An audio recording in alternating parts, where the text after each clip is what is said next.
em Cristo. Boa noite, Maria Cláudia Bonadio, e boa noite a todos que estão presentes aqui com a gente. Então, dando continuidade à programação da Semana Fashion Revolution Belo Horizonte, vamos debater um tema que faz parte da agenda mundial do Fashion Revolution, que é o feminismo e moda.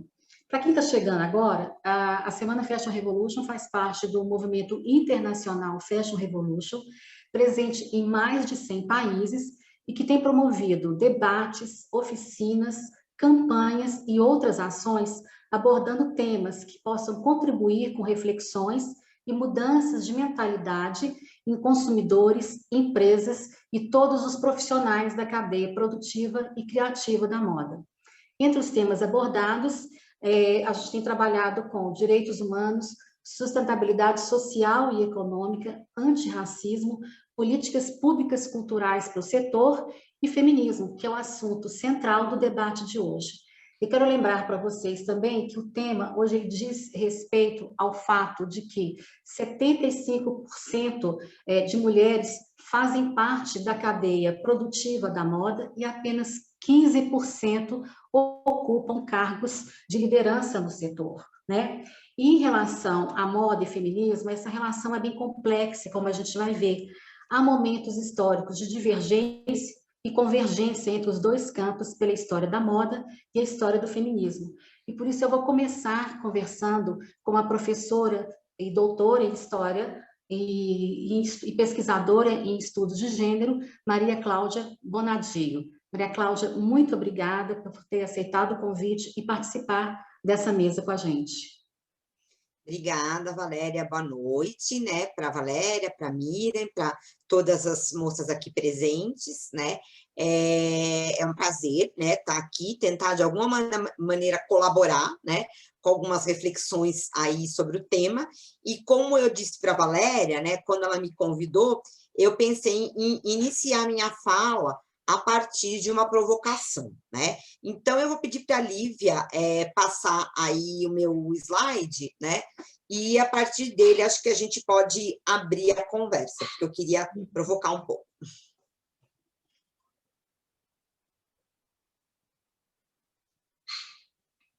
Tá. Então, assim, como eu falei, né? Eu vou começar aqui com essas provocações, né? E a partir de 3 tópicos, né? A primeira coisa é, né, moda é coisa de mulher, né? Porque a gente sabe que, historicamente, né, se associa a moda como alguma coisa ligada ao universo feminino, quase que exclusivamente, né? E aí, depois, na verdade, essas provocações elas vão ser seguidas, né, de algumas imagens, né? Ao segundo ponto, né? Moda, fetiche e olhar masculino. Então, a gente vai... para pensar também a partir um pouco de algumas imagens do campo da moda, apesar de moda ser uma coisa de mulher, né, a gente está falando de um campo onde muitas vezes, curiosamente, né, as imagens parecem ser produzidas para agradar muito mais ao olhar masculino do que ao feminino, mesmo que que o alvo final dessas imagens sejam as mulheres, né? E por que é assim? Não tenho resposta. Como eu falei, eu estou trazendo provocações. Eu não pretendo aqui dar uma aula, né? Mas trazer provocações. E a segunda coisa, né?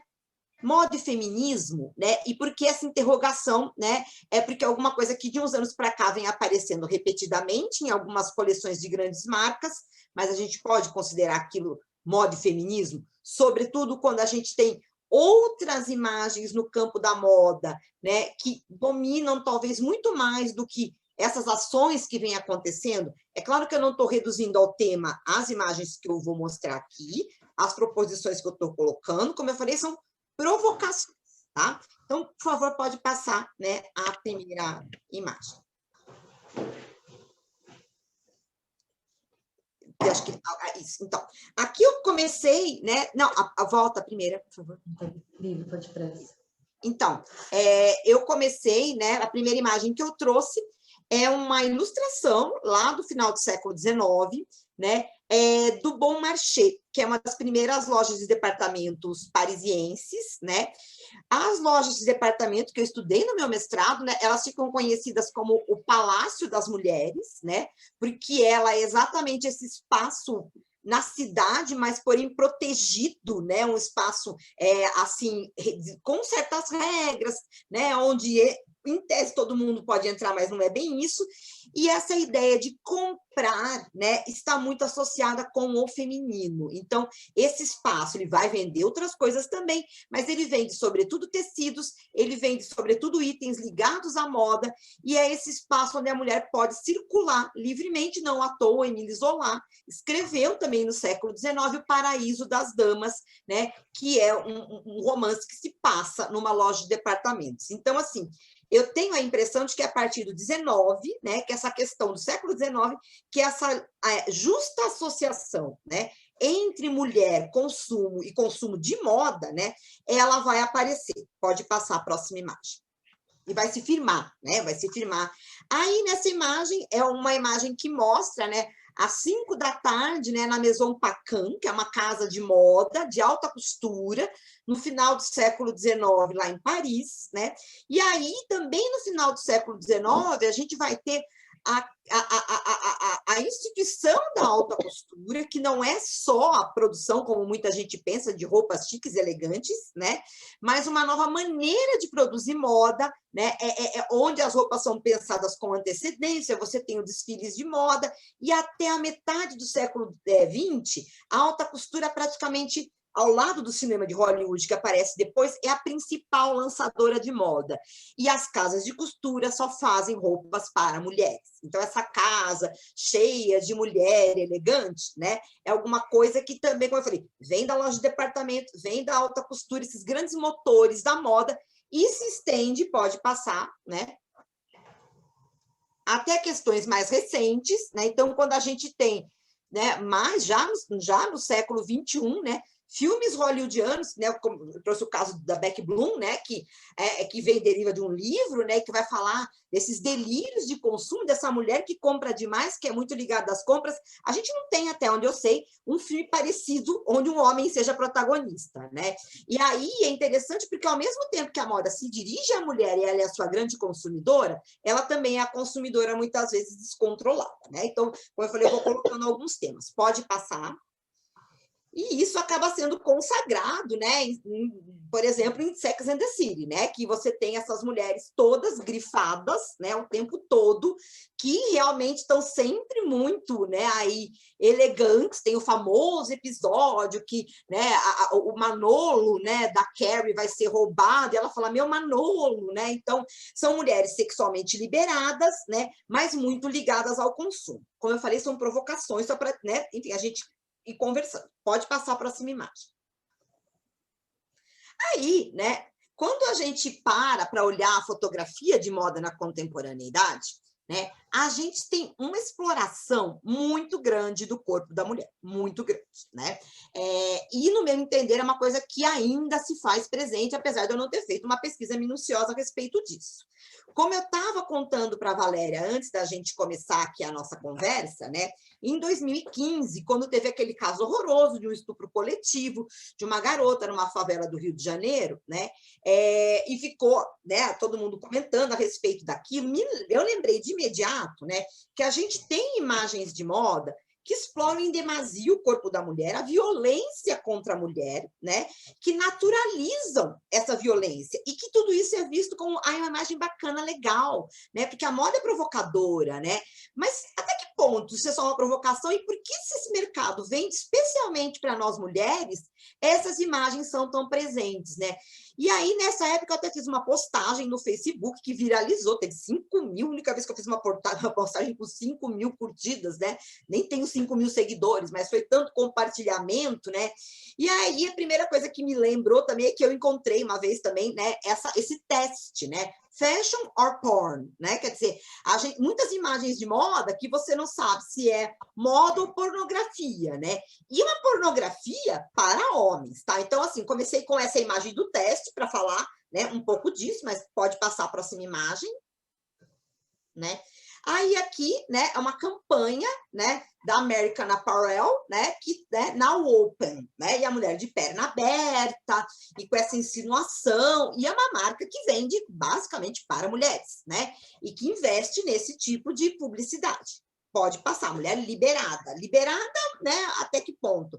Outra campanha da mesma marca, desculpa, da Supreme, que é uma marca super badalada, né, fotografada pelo Terry Richardson, que é um queridinho do mundo da moda, mas que a gente já sabe, foi acusado de assédio por várias modelos, né? E mesmo depois disso, ainda foi convidado pela Anitta para dirigir um videoclipe dela, do Vai Malandra, né? Então, assim, a Anitta que se diz, inclusive, também feminista, não sei o quê, então que feminismo é esse? Que a gente aceita, né, essas imagens. Uma coisa é a marcha das vadias, onde você escolhe mostrar seu corpo como você quer. Outra coisa é a publicidade de moda, né, insinuando, né, essa quase pornografia, essa exploração mesmo do corpo da mulher. Não é uma questão de caretice, é uma questão de que quem está vendendo isso para quem, né, e de que maneira. Pode passar. Aí, essa imagem também da Sisley, também do Terry Richardson, né? Que ela tá aí tirando leite da vaca, mas óbvio que a insinuação, né, é muito outra, né? A gente, de imediato, já pensa, né, nessa mulher após o sexo oral no homem, né? A primeira coisa que vem na mente, quando você olha rápido para essa imagem, pode passar, que é uma campanha para Sisley, né? Essa campanha que é mais antigona, não vou mostrar o vídeo que não vai dar tempo, né? Mas da Calvin Klein, que é com a Brooke Shields, quando ela tinha 15 anos, e depois vocês podem procurar no YouTube, Calvin Klein, Brooke Shields, vocês acham com facilidade. Ela fala assim, o que você acha que tem entre mim e minha Calvin Klein? Aí ela fala, nada, né? Uma menina de 15 anos, né? Que estava aí vendendo jeans a partir de uma insinuação, né? Quase de uma pedofilia. Pode passar. Aí, mais recentemente, não é uma coisa dos anos 80, né? Aqui, Miu Miu, né? Essa modelo, ela é adulta, tá? Mas ela que insinua, né, essa jovem deitada num leito, né? Então, por que imagens de pedofilia, esse tipo de coisa? Pode passar.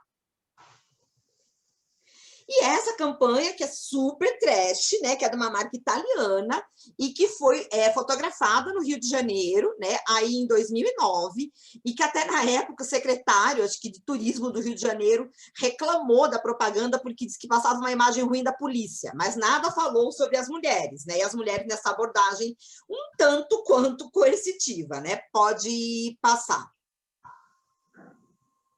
De novo, a Sisley com Terry Richards, né? Então, essa mulher aí, esse touro indo em cima dessa mulher, então, né? Num ataque de violência, né? Pode passar.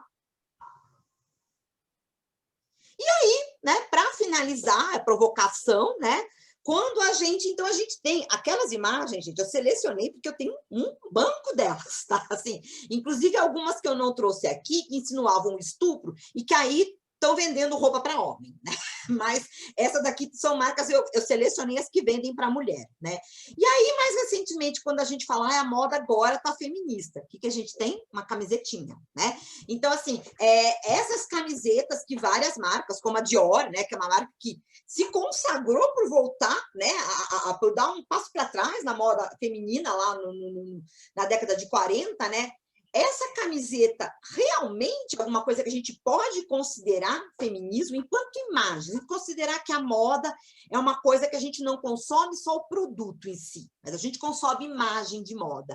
Ela tem o mesmo impacto que aquelas outras tantas, que, como eu falei, são assim, uma amostrinha para eu falar aqui, né, para abrir esse debate, qual o impacto de uma coisa ou de outra, né? E essa marca realmente é uma marca que trata bem as mulheres? Como é que é? Como é que são as outras campanhas? A mesma Dior tem o Johnny Depp vendendo perfume masculino. Johnny Depp, ator bacana, mas que bateu na mulher, agora já foi comprovado, né? Então, que feminismo é esse? Passa a próxima imagem, né?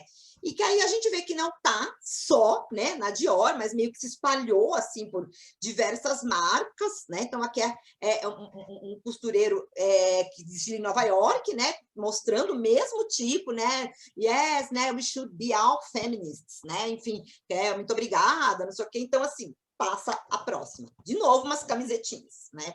Aí aqui, Karl Lagerfeld, né? Que também era uma pessoa super polêmica, que também não era muito, assim, respeitoso com as mulheres, mas aí que faz um desfile super colorido, ladies first, free, freedom, né?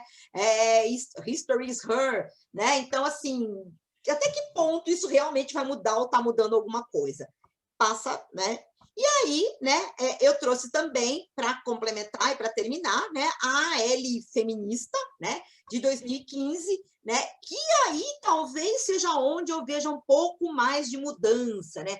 Uma revista que, na verdade, precisou deixar de ser impressa, voltar de modo virtual, se tornar uma revista meio que de arte, para vender alguns números especiais para algumas pessoas, e que tem, né, tem colocado talvez algum dedo na ferida, né, dentre as tantas revistas de moda. Mas, assim, é uma revista, né, diante de um cenário muito grande. Então, essa era a minha provocação, e aí agora eu vou passar a palavra para a Valéria, para a Miriam, para a plateia, tá? Então, eu só queria mesmo abrir, né, a colocar uma agulha aqui no palheiro. Ó, 15 minutos certinho, Valéria. Tava ótimo, Maria Cláudia. Maria Cláudia, eu achei assim essas imagens, assim como você falou, são provocativas até para a gente poder discutir essa questão, até que ponto a indústria da moda se utiliza, se apropria das lutas feministas, somente, né, em passarelas. Isso me faz voltar um pouquinho, que aí a gente vai poder conversar melhor com a Miriam, dos anos 70, né, quando você tinha toda uma discussão aí de algumas feministas, né, perdão, de algumas feministas que entendiam a moda realmente como opressivas, que diziam que a feminilidade era uma feminilidade apenas para contemplação masculina, que é o que você deixou muito claro aí nas suas imagens. E eu lembro que num desses debates se discutia também, no primeiro momento, a questão de feministas defendendo um vestuário neutro, que ia buscar peças do vestuário masculino até para ser uma antimoda, ou seja, de que pudesse desconstruir, ou seja, ser contra aquele conceito de feminilidade para a contemplação masculina, né? E, ao mesmo tempo, você tem depois uma outra vertente que até a gente representa jornalisticamente entre dois jornais na época, uma dos anos 70 e a dos anos 80, onde também se discute esse novo conceito de feminilidade. Então, eu gostaria até de passar para a Miriam, né? Eu gostaria de a gente colocar mais, mas eu vou deixar passar para a Miriam nessa questão, até porque viveu, né, Miriam? A gente já conversou sobre isso aqui. Miriam é uma feminista que começou o movimento Quem Ama Não Mata nos anos 80, e ela vai explicar melhor isso.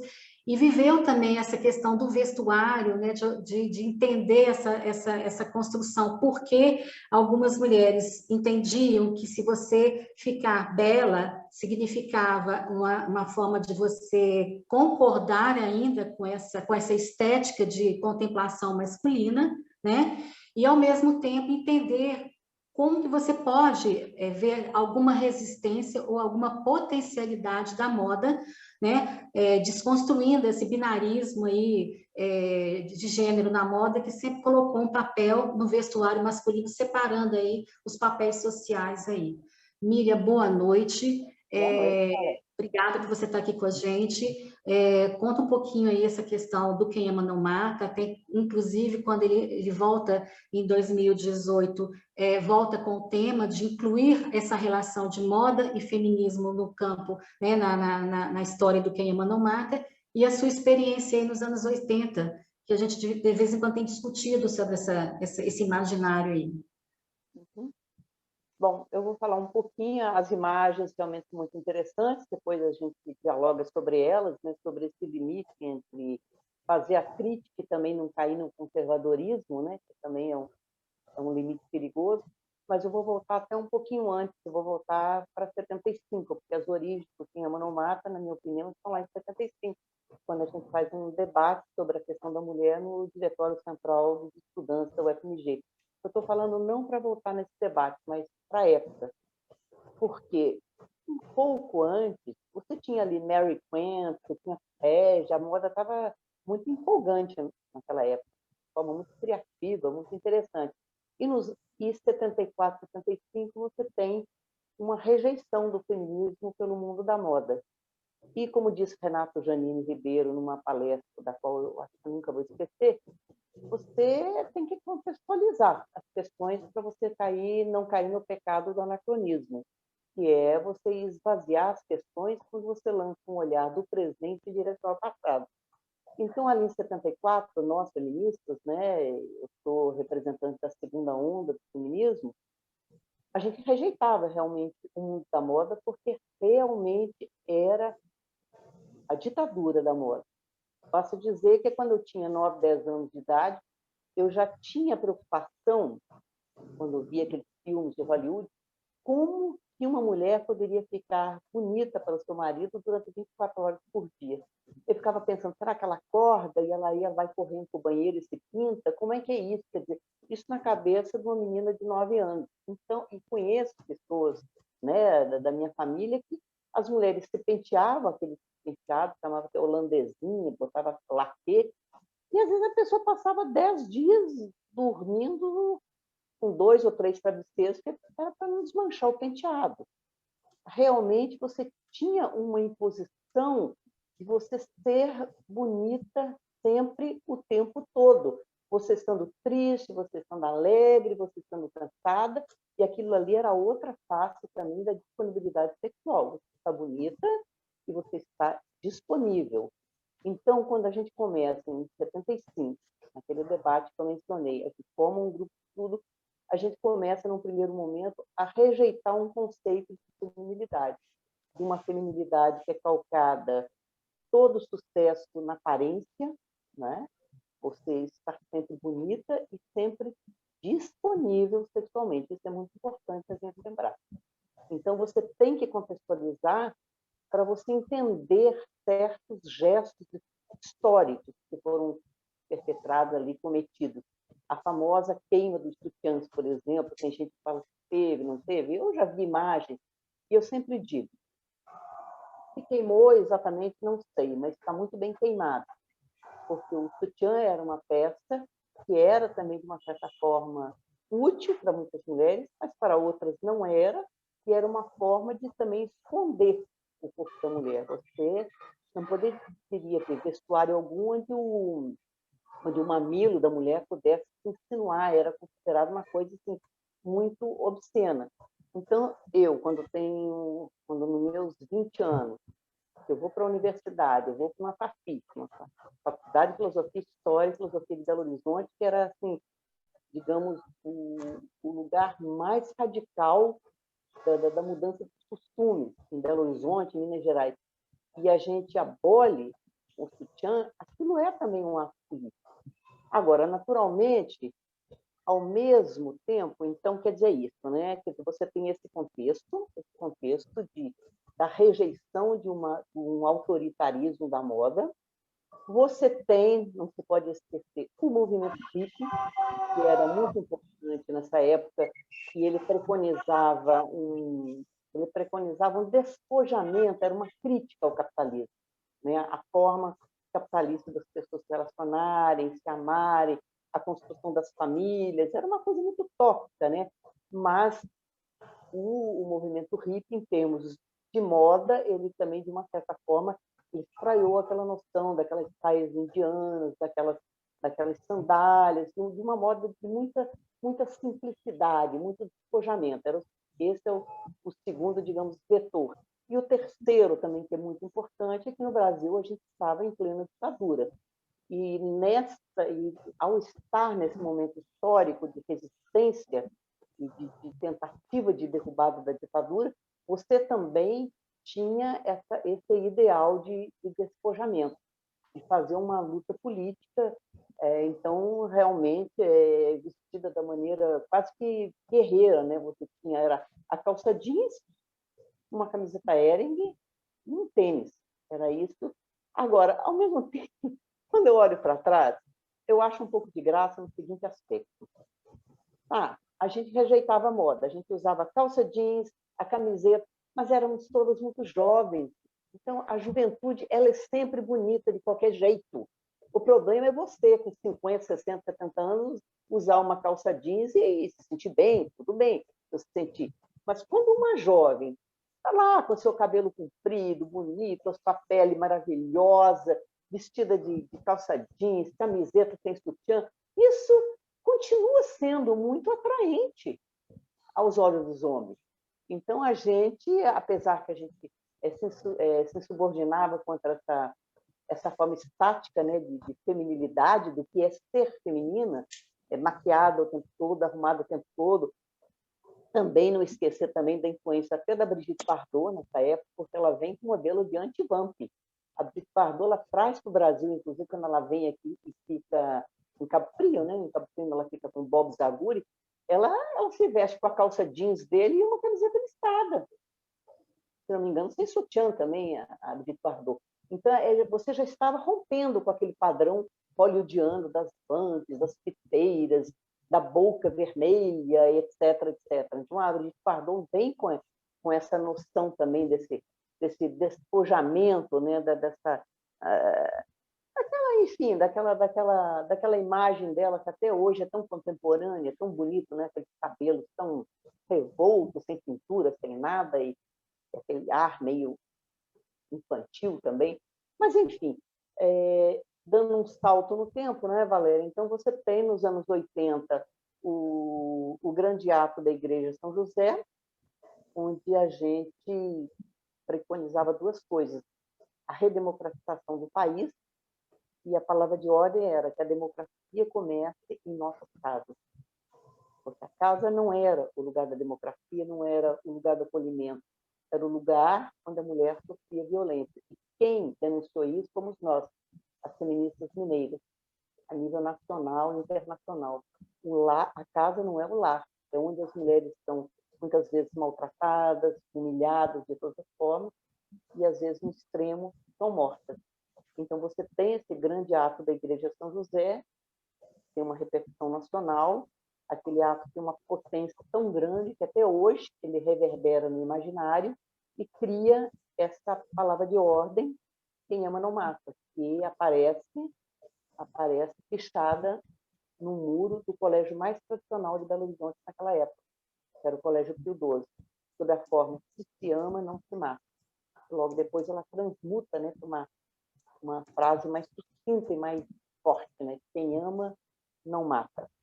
Aí você tem um outro salto na história, que é 2018, onde, apesar de toda a luta, e talvez até por causa de toda a luta, você tem o recrudescimento da violência contra a mulher. E aí muitos se perguntam, mas como, né, depois de um movimento social tão grande, da participação das mulheres na Constituinte de 1988, tantas conquistas importantes foram alcançadas, a igualdade jurídica com os homens. Você pensar que até 1962, e até um pouco mais tarde, uma mulher, para trabalhar fora, ela tinha que ter a permissão de um homem. Até para denunciar um homem numa delegacia, ela também tinha que ter permissão ou do pai, ou do marido. Enfim, conquistas tão importantes. Depois de uma lei Maria da Penha, depois da tipificação, né, do homicídio como feminicídio, que isso é muito importante para você entender exatamente o tipo de morte que acontece com as mulheres, para você conseguir também implementar políticas públicas de proteção. Depois de tudo isso, você tem um recrudescimento absurdo, absurdo. Né? Hoje mesmo, mais uma mulher foi assassinada, uma cantora, se não me engano, ali na região de Contagem, né? Ela foi morta, mais uma mulher, mas é todo dia, né? Em 1980, a gente fez um ato por causa da morte de duas mulheres assassinadas no espaço de 15 dias pelos seus maridos. Hoje, a gente vê que tem, há dias, são 2 ou 3 no mesmo dia. Não há dúvida que houve um recrudescimento violentíssimo. Porque são várias as razões, porque fenômeno social são várias as razões, mas é uma resposta, pode ser lido como uma resposta internacional, também brasileira também, às conquistas alcançadas pelas mulheres. Esses homens machistas, que eu digo, né? Eles estão sendo confrontados por suas mulheres que têm um projeto de vida, que querem trabalhar fora, que querem estudar, e no limite, um dia elas podem chegar e dizer: eu não quero mais manter essa relação. Uma relação que muitas vezes tem um histórico de abuso. Quando essa mulher fala isso, apesar de toda a legislação que você conseguiu alcançar, se ela não tiver uma atitude de se afastar imediatamente desse homem, muitas vezes, no espaço de até 3 meses, elas serão assassinadas. Então, é uma resposta violenta do patriarcalismo, do machismo, enfim. é isso, né? É isso. Então, quer dizer, a gente está misturando as coisas, né, Valéria? Depois a gente conversa melhor para ver, então, essa questão de como que as coisas se cruzam. Hoje, em 2000, quer dizer, hoje, quando eu digo 2018, quando a gente vem e faz a reedição do ato, ele já vem com as novas vozes da sociedade contemporânea. Você, em 80, você não tinha, você tinha algumas mulheres, a Adélia Prado, que era poeta, você tinha feministas do Rio, agora não. Em 2018, nós tivemos um movimento, nós tivemos representantes da Associação das Profissionais do Sexo, das mulheres rurais, das mulheres trans, das mulheres lésbicas, do movimento negro, das mulheres do movimento negro. Então, tudo isso conforma um novo caldo cultural. E aí, então, a feminilidade, aquela que a gente tinha colocado em questão lá em 75, ela já está espraiada. Você tem dezenas de formatos de como você se apresentar, porque a moda, a gente sabe, é muito mais do que cobrir e proteger um corpo. A moda é uma expressão de identidade mesmo, né? Como que eu quero ser vista, como que eu quero ser reconhecida, como eu quero ser identificada, com que tipo de roupa, que tipo de mensagem eu quero mandar à sociedade através da roupa que eu estou usando. E aí você já tem um momento completamente diverso, e que é esse que agora nós estamos, e que a Maria Cláudia trouxe tantas imagens gigantes, e que espero que a gente aqui continue conversando sobre isso. Eu espero aprender muito hoje. Miriam, quando você remeteu lá nos anos 70, que você falou, todas as jovens, né, não tem problema da calça jeans e tal, me fez lembrar uma questão que eu quero trazer para a Maria Cláudia, que era uma discussão que a própria imprensa também, e aí eu estou falando dos dois jornais mais emblemáticos, né, um é o Nós Mulheres, e depois nos anos 80, o Mulherio. Como eu falei para você, você tem uma opressão, um entendimento da moda de forma opressiva exatamente por a questão da feminilidade. E esse conceito de feminilidade, ele também vai ser discutido e questionado lá nos anos 80. E como você falou, dentro de um contexto histórico, você estava vivendo o Nós Mulheres, por exemplo, numa plena ditadura, onde as questões feministas ou das mulheres eram de segundo plano, né? Não se discutia tanto assim, e aí sim você tem um processo de redemocratização dos anos 80, onde alguns jornais já tinham mais liberdade de discutir questões específicas da mulher. E é exatamente nos anos 80, quando você tem a discussão de que o privado é político. E entre essas questões do privado, tem essa questão da feminilidade e, obviamente, do vestuário. E aí me fez lembrar de uma discussão da Maria Cláudia, quando ela escreveu um livro, onde ela discute essa questão das mulheres utilizarem, né, o espaço público, né, e usando a moda para ter uma certa, digamos assim, regalia de sair, né, ou seja, de usar até o interesse, como você colocou, das grandes magazines aí, de ir às compras, mas até o fato de você ir às compras, de você sair do espaço privado, que até então era relegado ao papel da mulher de dona de casa e cuidar do marido, mas que com muita, ainda com uma visão extremamente conservadora, né, Maria Cláudia, eu queria que você explicasse melhor esse trabalho de pesquisa que você fez aí, mas que ainda há uma potencialidade de se utilizar a moda como uma ocupação do espaço público, né? E aí eu queria que você trabalhasse melhor aí para a gente essa questão. Tá joia. Então, como eu falei, né, até nas imagens que eu trouxe, né, então a gente tem, né, essa ideia de que moda é uma coisa feminina, e muitas vezes pensamos apenas num lado mais opressivo, né? Como a própria Miriam colocou, que, né, uma ideia de estar pronta para o homem, disponível para o sexo, né? Não só disponível, mas bonita de modo a provocar esse desejo, né? Então, assim, isso é uma coisa que, né, não nasceu, né, na década de 60, isso vem, né, de muito tempo, e lá no início aqui no Brasil, né, no início do século XX, mais especificamente em São Paulo, que foi o contexto que eu estudei, né, você tem, né, sobretudo para essas, porque aí também precisa, além da gente falar do período, né, precisa falar também de que grupo, né, então, assim, mulheres pobres sempre tiveram presentes no espaço público, né, a elas nunca foi não era nem uma questão de vetar, elas não tinham a escolha de não estar ali, porque elas precisavam trabalhar, muitas vezes vendiam coisas nas ruas, né? Mas as mulheres que consumidoras de moda, porque a moda também ela é uma coisa muito ligada a esse universo das elites, pelo menos até a metade do século XX, porque a Miriam falou da calça jeans e da camiseta, mas tudo isso também vira moda, né? Assim, a moda acaba incorporando isso, né? Na década de 70, né? A calça jeans, a camiseta, a camisa vira moda unissex, né? Sobretudo para os jovens. Mas antes dessa quebra que tem no final dos anos 60, onde você vai ter uma moda, né? Mais acessível, você tem uma moda voltada para as elites. E essas mulheres de elite, né, para elas, o espaço que lhes era reservado era da casa, né?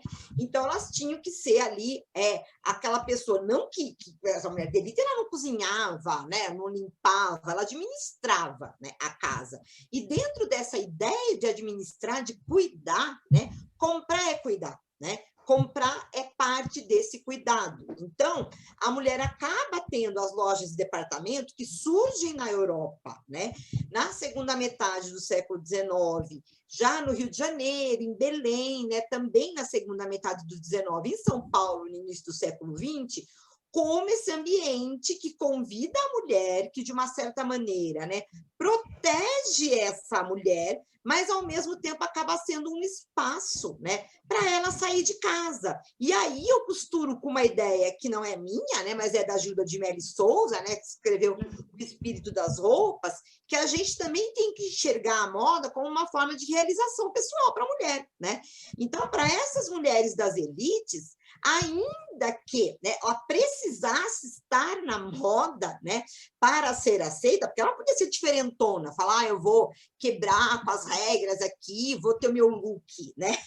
Isso não existia, mas ela precisa estar na moda. Agora, o ato de sair para comprar, né, ele acaba sendo uma coisa muito bem vista, porque ela está não só se mantendo bela, bonita, etc., mas também comprando para a sua família, porque essa mulher que compra roupa das crianças, que né, se preocupa com esse abastecimento da casa, né? A roupa, ela também é alguma coisa que faz parte desse cotidiano, mas as lojas de departamento acabam se tornando também espaços de lazer, né? Porque ali você tem salão de chá, você tem salão de beleza, então muitas vezes a gente fala, salão de beleza é um espaço de futilidade. Gente, salão de beleza é um espaço importantíssimo para muitas mulheres. É lá na manicure que a mulher vai abrir o seu coração, né? É lá para a cabeleireira que ela vai contar os problemas dela. Então, eu acho que o que eu aprendi muito com esse trabalho, que eu acho que é importante, é a gente não desprezar, né, essas pequenas coisas que parecem futilidade, mas que podem ser muito importantes, né? Então, esse espaço das compras onde a mulher ia para passear, né? E a moda dos anos 20, né, que é o período que eu estudei, década de 10, década de 20, ela também tem uma coisa interessante, que é o seguinte, ainda que socialmente a mulher não esteja liberada, né, de ser mãe, esposa e dona de casa, a roupa de uma certa maneira libera, porque a gente vem de séculos onde a mulher tinha o corpo totalmente coberto, né? Sobretudo no espaço público, porque quando ela estava num baile, numa festa, onde ela estava entre os seus, né, ela podia até ter um decote, mas, de modo geral, ela usava uma roupa que cobria, né, daqui até o pé. E na década de 20, a gente vai ter uma saia que vai subir, né, que vai ficar na altura do joelho, que é considerado um escândalo para a época. Né? Essa mulher que vai poder, inclusive, se maquiar em público, quando, aí falando de lojas de departamentos ainda, né, quando a Selfridges, que é uma loja de departamentos londrina, que ainda existe, quando o dono da Selfridges, que era um grande homem de negócios, ele percebe que batom está bombando, né? Existe uma resistência até por parte das vendedoras de falar, mas elas vão vender batom assim em público para todo mundo ver, né? Porque essa maquiagem era uma coisa que tinha que ser feita no privado. E aí a gente vai ter uma Virginia Woolf falando, né, em Mrs. Dalloway, né, que como, de repente, tem pessoas que se chocam porque vê a mulher se maquiando no trem, né? E agora se tornou normal se maquiar no trem, né?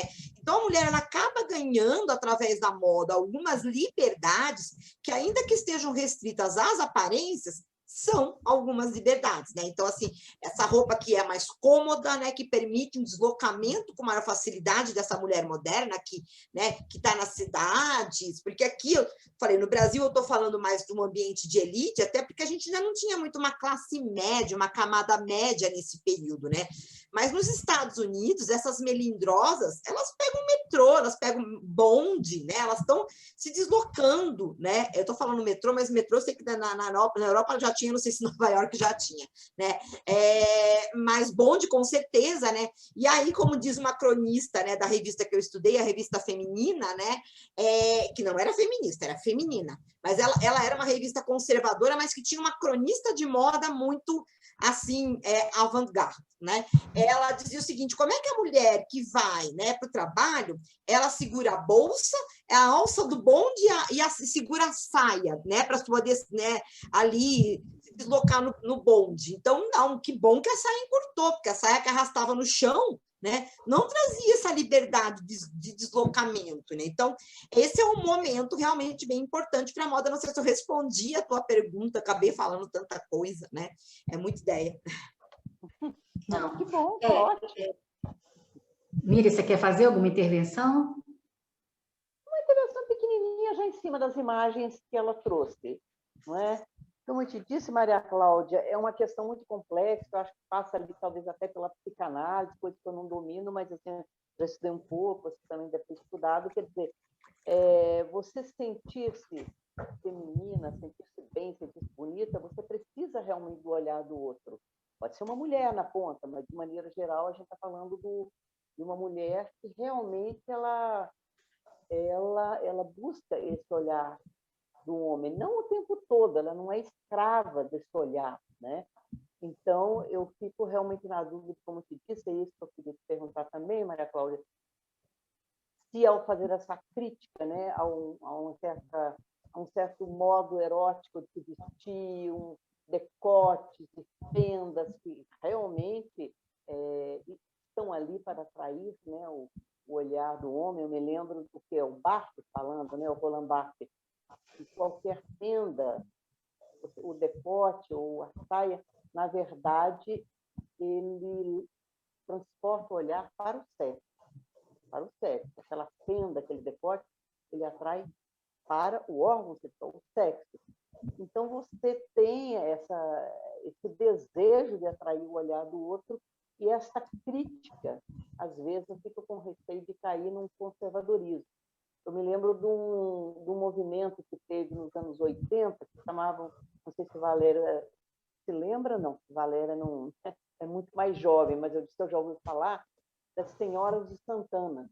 As Senhoras de Santana eram absurdamente contra as novelas, contra as músicas, contra não sei o quê. Então, assim, ao fazer essa crítica, você também não se aproximar desse movimento conservador. Você ter esse cuidado, porque essa questão do erotismo, eu acho assim, um território muito pantanoso. Você passa por TAD, você passa por muita coisa, que é difícil falar isso pode, não pode, isso é machista, é conservador. E apenas para lembrar, você falou do Terry, né? Terry Shield, Terry qualquer coisa. Isso. Você disse, pois é, a Anitta, que diz feminista, não sei o quê. Eu acho que foi aquele vídeo Malandra, né, se não me engano, que ele dirigiu, né, se não me engano, né? Mas daí eu vejo, ao mesmo tempo, uma coisa positiva, né, nessa atitude da Anitta, porque ela está explorando o corpo dela, que já era explorado pelo funk, extremamente explorado pelo funk, mas ela está explorando, como se fala, se automonetizando. Ela está usando o corpo dela em proveito próprio. Então, eu não sei até que ponto essa atitude dela chamar esse moço para dirigir, o Malandra, né, que tem aquela exploração das curvas, entendeu? Até aquela discussão interessante sobre a questão da celulite, né, porque ela mostrou um corpo com celulite. E ela disse, é a minha bunda, é a minha celulite que está ali. Eu achei assim, isso fantástico. Então, acho que, será que não são novos gestos feministas que a gente talvez não esteja compreendendo muito bem? Deu para entender mais ou menos essa barafunda aí, Maria Cláudia? Deu sim. Então, na verdade, né, de modo algum, eu estou tentando ser careta, né? Assim, o que me incomoda um pouco é que a gente tem imagens de moda, como eu falei, eu me pauto muito por uma autora que chama Angela McRobbie, né, e que é da área dos estudos culturais lá da Inglaterra, né, de Stuart Hall, que ela, num livro dela, que ela vai falar sobre moda na Inglaterra, ela vai fazer uma crítica, né, a essas imagens chocantes que as fotografias de moda vão produzir, ao mesmo tempo em que elas não colocam em pauta questões polêmicas, né? Então, elas vendem a polêmica sem problematizar. Então, eu acho que, na verdade, essa é a grande questão. Você traz imagens, né, que remetem a uma exploração do corpo da mulher, mas você não tem nas revistas de moda, né, discussões a respeito disso. As revistas de moda, elas são ainda, e aí eu acho que a Elle abriu no Brasil o flanco da exceção, né, e a Vogue, depois de um monte de close errado, tentou seguir, está tentando seguir, né? Mas as revistas, de modo geral, e aí eu estendo isso à publicidade, né, de moda, elas exploram questões que chamam a atenção do público, né, que muitas vezes causam um certo choque, né, e a pornografia entra dentro dessa ideia, né, sem colocar em questão, realmente, né? Até que ponto, por exemplo, a pornografia também gera novos padrões de beleza, porque, né, novas ideias, inclusive a respeito do sexo, porque, né, já li um monte de relatos de coisa assim, do menino que achava que sexo era daquele jeito, que ele via lá na pornografia, e que é uma pornografia para o olhar masculino, né? Eu acho que, assim, a grande questão também é que quem está produzindo, e por que eu falei tanto do Terry Richardson, né? Porque ele já foi acusado formalmente, né, por modelos de assédio no estúdio, que ele é aquele cara que, né, tô te dando, como ele é famoso, é bem essa coisa, né, aí do Me Too dos Estados Unidos. Então, assim, você posa para minha foto, mas vamos ali, né? Então, eu acho que essas questões que ainda permeiam o campo da moda, eu acho que elas estão muito mais, na minha compreensão, né, reforçando a ideia de que a mulher é feita para o prazer e para o desejo masculino, porque quem coloca em questão desejo é Marie Claire, que a gente às vezes entende como uma revista de moda, mas é uma revista para as mulheres, né? Ela não é exatamente uma revista de moda como é a Vogue ou a Elle, né? Então, essas revistas, elas não problematizam essas questões, né? Ao mesmo tempo que elas abrem espaço há muito tempo, eu peguei exemplos mais contemporâneos, né, para imagens que vão simular violência. Como eu falei, eu nem trouxe, eu selecionei, porque a gente tem imagem assim, da mulher morta, da mulher apanhando, da mulher sendo estuprada, né? Assim, na Índia teve um editorial de moda sobre isso. Calvin Klein já fez campanha em cima disso. Então, assim, são muitas as marcas. Então, eu acho que, assim, o que me incomoda um pouco é uma roupa que é vendida para a mulher com uma imagem produzida a partir de um olhar masculino. Isso que eu acho um pouco estranho, né? Assim, quando a gente pega fotógrafas mulheres, né, como é o caso, por exemplo, da Annie Leibovitz, né, que faz muitas coisas para a Vogue América, a gente vai ver um olhar de coisas impactantes e que são muito mais legais e que fogem dessa exploração. Então, assim, uma coisa, como eu falei, é a marcha das vadias, em que as mulheres estão dizendo assim, eu me visto, meu corpo, minhas regras, né? Eu me visto como eu quero, se eu quiser mostrar meu peito, eu mostro, se eu quiser mostrar o que eu quiser, eu mostro. É a mulher escolhendo mostrar, né? Outra coisa é a moda, se pautando por um corpo que, pela minha compreensão, né, é um corpo para o desejo e para o olhar de modo geral, né? Que também, claro que a gente pode ter mulheres que também vão desejar aquelas mulheres, óbvio, né?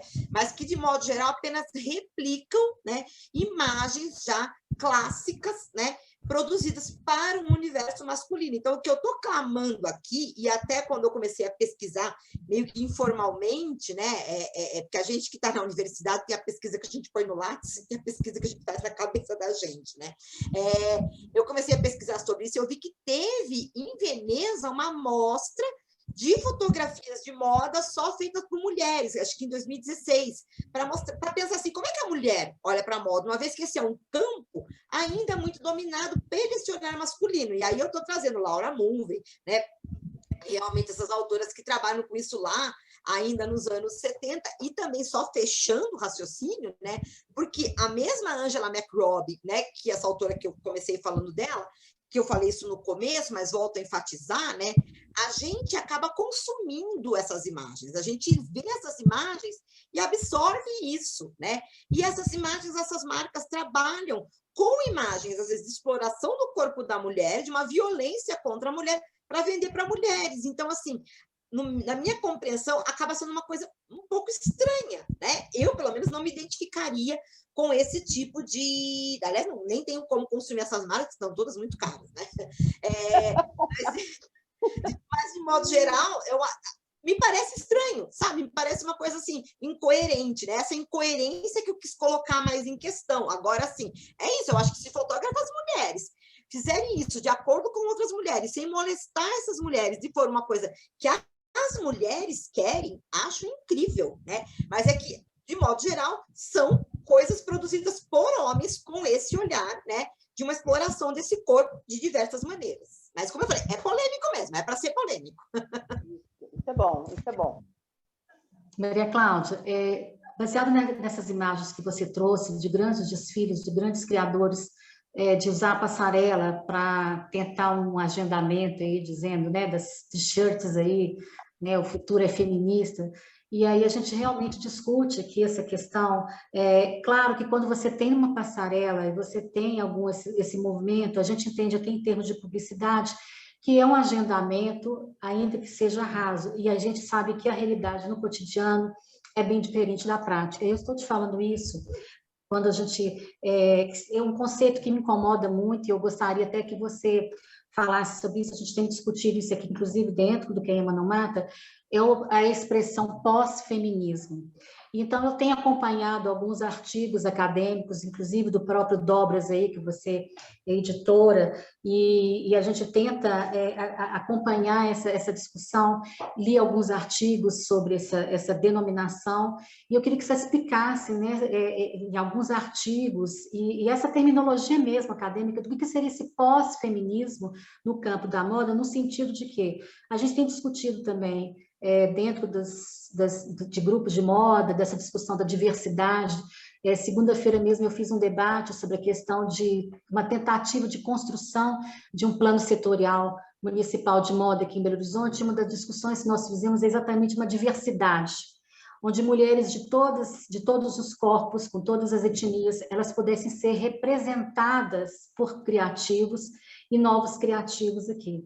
Então, eu queria que você explicasse para a gente primeiro esse conceito de pós-feminismo, se a gente pode discutir esse pós-feminismo no campo da moda, ou se ainda é um termo que a gente ainda não conseguiu ultrapassar nem as lutas principais feministas, a começar por uma pesquisa de 2018 do Fórum Brasileiro de Segurança Pública, que diz o seguinte: 30% dos brasileiros acreditam na frase: mulher que usa roupa provocativa não pode reclamar de ser estuprada. Então, eu queria que você falasse um pouquinho para a gente aí dessa questão da acadêmica e da prática mesmo, do que está acontecendo nessas passarelas aí, desses agendamentos rasos, e a gente sabe que a realidade é muito mais cruel do que o glamour que a gente vê nas passarelas.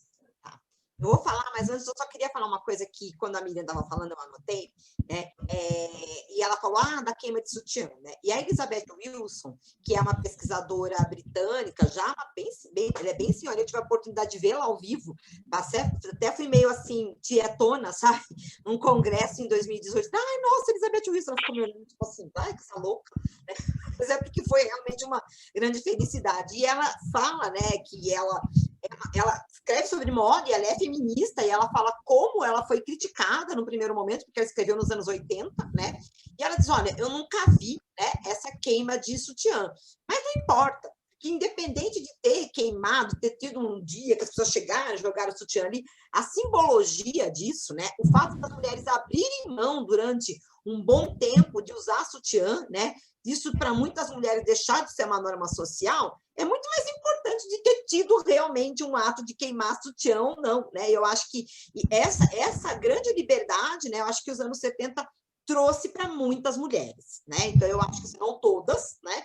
Mas eu acho que essa transformação, né? Eu acho que, independente de ser uma queima simbólica ou verdadeira, a transformação naquele momento ocorreu, né? Então, acho que eu fiquei com vontade de comentar isso, porque eu acho que realmente foi um ganho, né? Naquele momento. Mas, bom, pós-feminismo, né? Eu acho assim, é super difícil a gente falar desses conceitos. Eu tenho até uma orientanda que trabalha com publicidade e feminismo, né? Publicidade de cosméticos, né?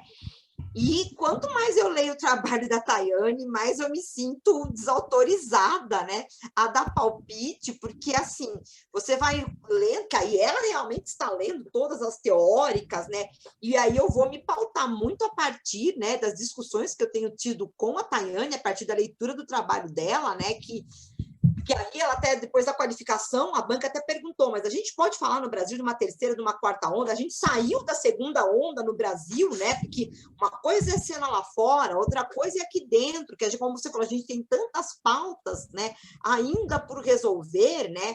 E dentro do que eu li, né, assim, essa questão do pós-feminismo seria já uma mulher que já se liberou, então seria bem essa Carrie Bradshaw, né? Onde a grande conquista realmente seria ser fútil e ser, né, assim, fashionista, né? E não estar preocupada com pautas, né? Eu acho que, assim, me parece que a moda passarela, quando vai falar disso, entra mais ou menos aí, uma pauta assim, só ali para dar um lustre, sabe? Assim, põe uma camiseta para dar um lustre, até porque camiseta é símbolo de luta, né? A Miriam tem uma camiseta do Quem Ama Não Mata, né? Então, assim, pegando, mas a Miriam é legítima no que ela está fazendo. Agora, uma camisetinha da Dior, o que a Dior efetivamente está fazendo pela luta das mulheres para melhorar a qualidade de vida dessas mulheres, né? Eu acho que é aí que a gente tem que pensar, né? Assim, e realmente essas marcas são, como eu falei, a própria Dior, né? Até pouco tempo atrás tinha o Johnny Depp, né? Que foi acusado de violência contra a sua esposa, né? Ex-esposa. E aí, não é uma coisa que fica estranha, né? Então eu acho que assim é uma coisa bem complicada. Eu acho que, infelizmente, né? Aliás, quando eu fiz como eu falei, essa postagem, que eu coloquei essa glamorização da violência contra a mulher na moda, né? Exatamente foi muito porque me incomoda essa questão de a culpa é da mulher. Claro que eu, quando jovem, passei por isso inúmeras vezes, né? De ser assediada, e ouvi, inclusive, de feministas famosas. Mas você queria o quê? Olha a sua roupa, né? Eu estudei na Unicamp, né? E aí, uma vez eu saí do restaurante universitário e eu estava realmente com um vestido curto, justo e decotado. Estava mesmo. Assim, foi minha escolha vestir aquela roupa. Quis ir daquele jeito que eu queria para aula. Né?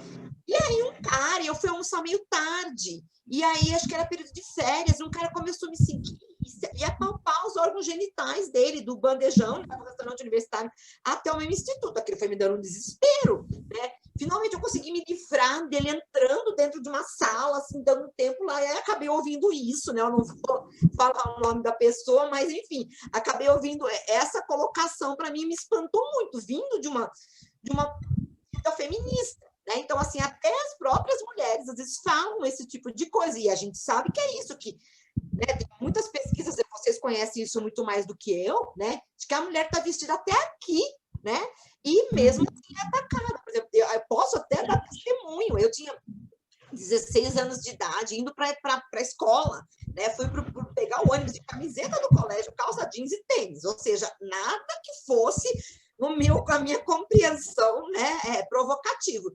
E um cara tirou o pinto para fora, assim, sabe, numa hora, tipo, 6h30 da manhã, eu fiquei, nossa, que disposição, né, gente? 6h30 da manhã, o cara foi lá, pôs para fora e eu fiquei, né, assim. Aí no dia seguinte, meu pai falou para mim, vamos fazer o seguinte, vai na frente que eu vou atrás. Ele falou, vamos ver se esse cara vai estar lá de novo. Aí meu pai é ótimo de táticas, né, assim, para desviar pessoas imbecis. E aí eu fui andando na frente do meu pai, fingindo que não me conhecia, uma rua vazia, né? Aí o cara de novo fez a mesma coisa. Aí eu fiz o que meu pai falou fiz o que meu pai, né, indicou. Falei, nossa, que pequeno! O cara guardou, ficou na dele, e nunca mais apareceu ali. Então, assim, eu não estava, se nesse dia que fui assediada lá no Unicamp, eu estava com um vestido provocador, nesse dia eu estava indo para o colégio, gente, sabe? Assim, estava só indo para o colégio. E quantas de nós, né, já não estavam, quantas vezes a gente não foi molestada, né? E a gente sabe a dificuldade. Por que você não foi na delegacia? Por que você não denunciou? A gente sabe a dificuldade, inclusive, de lidar com toda essa denúncia. Vocês que trabalham com violências mais sérias do que alguém que simplesmente mostrou, simplesmente entre aspas, né, mas que mostrou o seu órgão genital para uma adolescente, né, a dificuldade que é dessa mulher encontrar abrigo, né, numa delegacia de polícia quando vai denunciar. Então, eu acho que pós-feminismo, muito legal para vender. Né? Assim, acho que ótimo, vende pra caramba, mas as pautas básicas, né? Eu acho que a gente teve muito avanço, inclusive na nossa Constituição, né? A gente avançou pra caramba, mas esse avanço está tendo um custo, né? Porque, como disse a Bíblia, não sei se por conta de tudo que a gente avançou, né? Mas vem uma onda, né? Assim, conservadora muito grande. Então, eu acho que, assim, talvez seja difícil a gente lidar, né? Como eu estou vendo no trabalho da minha aluna, né? Com que conceito encaixa, né? Que conceito encaixa no Brasil na situação que a gente vive? Porque eu acho que a gente não tem só atraso também, né? A gente tem, sim, por vias institucionais, né?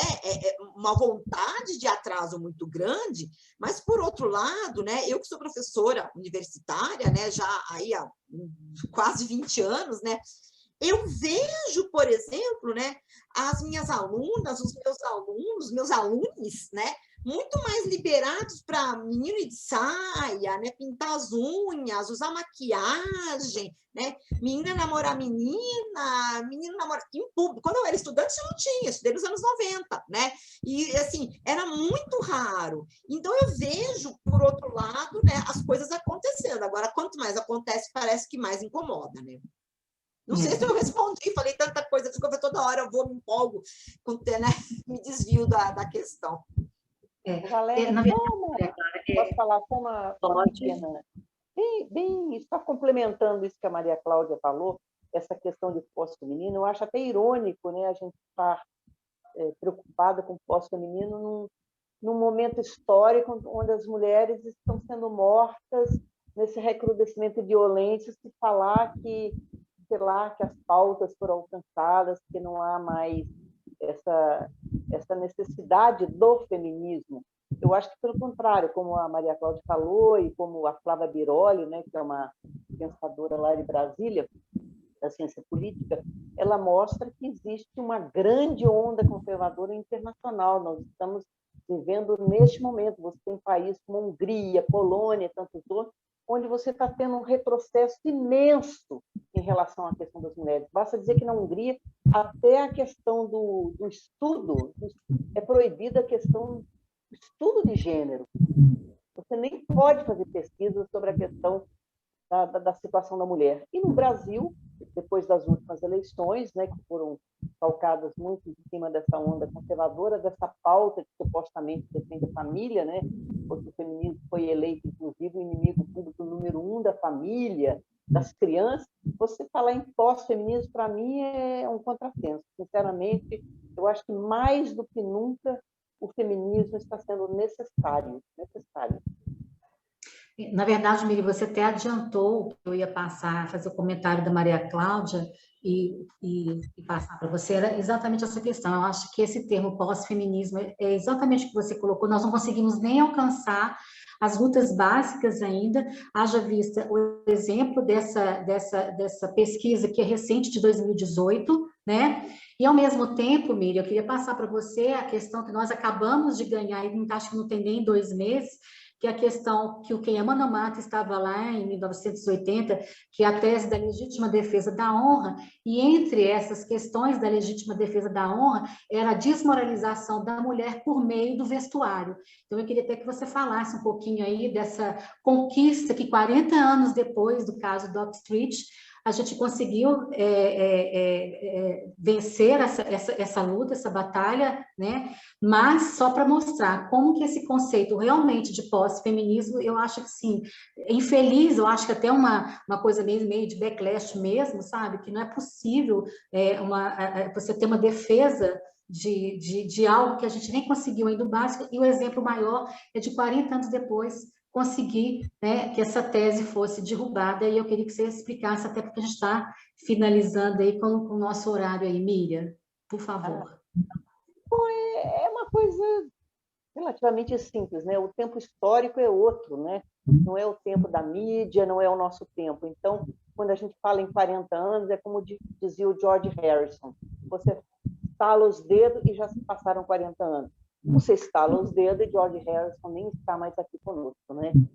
Então, 40 anos, o que a gente preconizava e reivindicava naquele ato e que durante 40 anos a gente continuou reivindicando?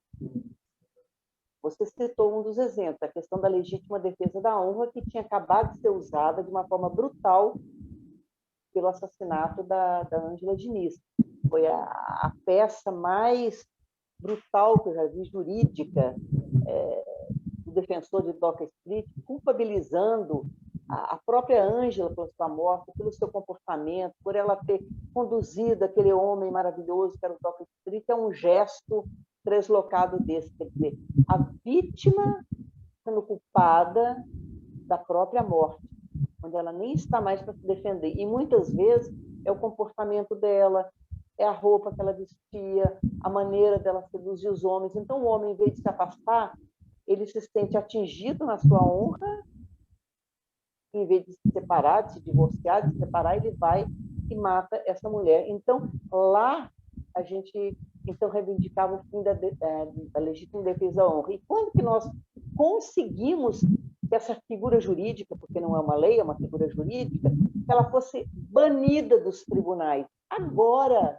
2 meses atrás, mais ou menos, o Supremo Tribunal Federal, a turma lá dos 11, votou e considerou anticonstitucional, porque se existe uma igualdade jurídica entre homem e mulher, por que o comportamento dela, X ou Y, pode justificar ou uma agressão ou a própria morte? Quer dizer, foram 40 anos de luta, e mesmo assim, muitas vezes você consegue alcançar a lei, mas daí começa a segunda batalha, que é você fiscalizar a implementação da lei. Depois você tem, às vezes, um retrocesso, como esse que nós estamos vivendo agora no Brasil, e você novamente tem que sair e reivindicar. Enfim, é como dizia Juliette Mitchell, a luta das mulheres é a mais longa das lutas. Tem que ter muita paciência histórica, muita disposição, muita resiliência, muita dedicação para você realmente acreditar nessa luta e continuar dentro dela, entendeu? Eu tenho mais de 40 anos, né, que eu estou nela, não assim no dia a dia, né, porque eu também tive meus intervalos, mas enfim, é uma luta boa, é uma luta justa, e eu me sinto muito bem de estar dentro dela em todos os campos, e principalmente nesse que a gente está conversando aqui hoje, porque talvez o Quem Ama Não Mata seja um dos poucos, ou talvez até, se não for o único grupo feminista do Brasil que discute também a questão da moda. A moda como expressão também de um direito inalienável da pessoa se expressar através da roupa, né? Você tem uma reflexão sobre isso. Ok. Cláudia, você queria concluir mais alguma coisa para a gente... Não, acho que já falei tanto, né? Assim, muito bom saber que o grupo de vocês pensa isso, né? Porque eu acho que realmente é essencial, né? O poder se vestir, né? E não ser culpada pelo aquilo que você usou, né? Eu acho que é um direito que a gente ainda não conquistou, né? Porque os comentários são o tempo todo, né, gente? Assim, a gente escuta isso, inclusive de muitas mulheres, né? Isso que eu acho que é o mais triste, né? Então, é isso, a violência, ela não partiu dessa mulher que saiu de casa com a roupa qualquer que seja, né? Ela partiu de alguém que a agrediu, isso tem que ficar muito claro, né? Mas a gente sabe que, historicamente, né, as mulheres são inferiorizadas, né? Assim, primeiro, elas não eram, né? Eu sempre falo isso, desculpa quem já assistiu alguma aula que eu digo isso, né? Mas a gente vê vem de uma influenciação, sim, da religião, da medicina, né? Então, porque lá na Grécia Antiga se acreditava que a mulher era um homem que não deu certo, né? Um corpo masculino, né? Que se compreendia na medicina grega, que foi retomada no Renascimento e até o século XVIII, né? Isso perdurou, de que a mulher era um homem incompleto, né? De que, então, os nossos ovários, o nosso útero, eram os órgãos genitais masculinos que não tinham se desenvolvido para fora. Então, a gente não estava completa. Só se reconheceu que a mulher era alguma coisa diferente do homem, né, em termos médicos, lá no século XVIII, né? Mas é o que eu falo, né? Essa inferiorização, ela vem de tanto tempo, né? De séculos, que é muito difícil a gente reverter, porque isso está na cabeça das pessoas, né? Então, tanto que eu sempre digo que por que o homem não pode usar saia? Porque saia é roupa de mulher, o homem está se inferiorizando quando usa uma saia, né? Um pouco essa a ideia, não é só a questão de estar parecendo uma mulher, de se feminilizar, mas de se rebaixar, né? De uma certa maneira, a mulher, como conquista, passou a usar calça, né? Então, o homem usar saia seria quase que, no entender de muita gente, um grande retrocesso, né? Então, a gente vive, né, ainda, né, como a mulher que foi formada da costela do Adão, né? Então, a gente ainda vem do pecado original, né? Então, a gente sabe do crescimento, né, de igrejas conservadoras no Brasil, né?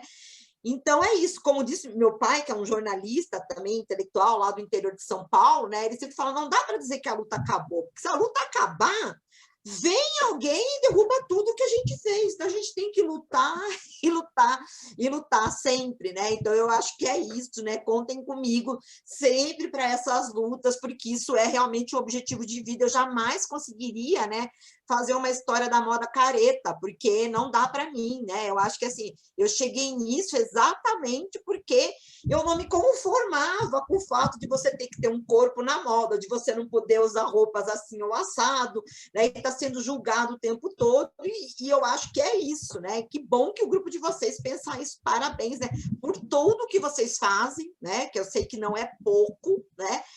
E ainda abraçarem essa luta, que vista por tanta gente como uma futilidade, como uma bobagem, como uma coisa menor. Por isso que eu comecei falando, moda é coisa de mulher, porque muita gente associa isso com essa, que bobagem, é moda, é roupa, quando a gente vê que não é, porque no caso, né, que no tribunal isso pode, né, ser levado contra a mulher, isso pode ser prova contra ela, né? Então, enfim, assim, acho que a gente poderia conversar por horas, né? Mas já temos que acabar. Muito obrigada pelo convite, né? Agradeço a quem também dedicou um tempinho, né, aqui no feriado, né, no dia de jogo, como disse a gente até escutou uma comemoração de gol aí né, nesse tempo para estar aqui, né, ouvindo a gente. Muito obrigada.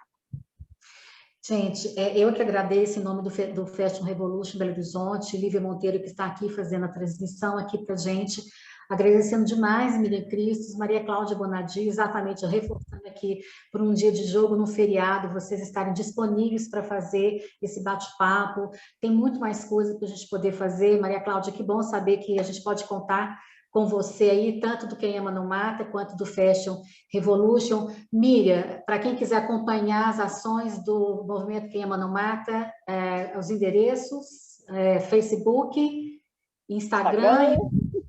Isso, né? Então, Quem Ama Não Mata, no Instagram, no Facebook, no YouTube. Maria Cláudia Bonadio, você também faz uma curadoria de conteúdo super bacana, porque eu acompanho, tive a honra, inclusive, de ter sido convidada por você para participar desse conteúdo. Eu queria que você deixasse aqui para a gente o Instagram desse seu trabalho super lindo, e para que as pessoas pudessem acompanhar e a gente continuar te acompanhando em todos esses trabalhos de pesquisa na área de moda e estudos de gênero daí. Tá, já coloquei aqui no chat, mas é no Instagram, né, @historiadamoda.fjf, né? Aqui também tem outras pessoas, né? A Flávia, que está aqui, também já mandou conteúdos, tem outras pessoas que eu não estou conseguindo ver, né? Mas é um espaço que a gente também convida os pesquisadores, então quem quiser, tem um trabalho, uma pesquisa, pode ser o seu TCC, não precisa ser um doutorado não, gente, né? Um TCC bacana, que você falou de alguma coisa ligada à história da moda, do vestuário, né? Ou cultura de moda, escreve para a gente, que a gente manda um formulário, que a gente quer divulgar as coisas bacanas que a gente tem em pesquisa de moda, né, nessa área de humanidades, né? Até porque a gente é tão acusado de não fazer nada, né? Quem trabalha nessa área de humanidades, é vagabundo. Não, vamos mostrar o que a gente pode fazer. Então, bora lá, vamos mostrar, tá, gente? Sigam lá e mandem, escrevam para a gente para participar também. Gente, e para vocês que estiverem assistindo a gente até agora, o Fashion Revolution continua amanhã com uma nova programação. Amanhã a gente vai ter uma oficina super bacana da Bruna Soares, que vai dar dicas de estilos para poder fazer reciclagem de upcycling e peças de brechó. A gente dá um look aí, sabe, trabalhando com as peças que você já tem para discutir essa questão da sustentabilidade.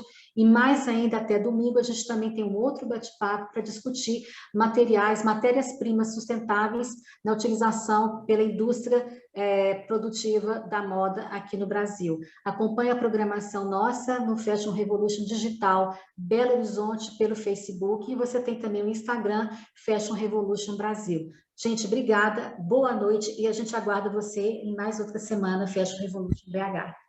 Tchau, obrigada.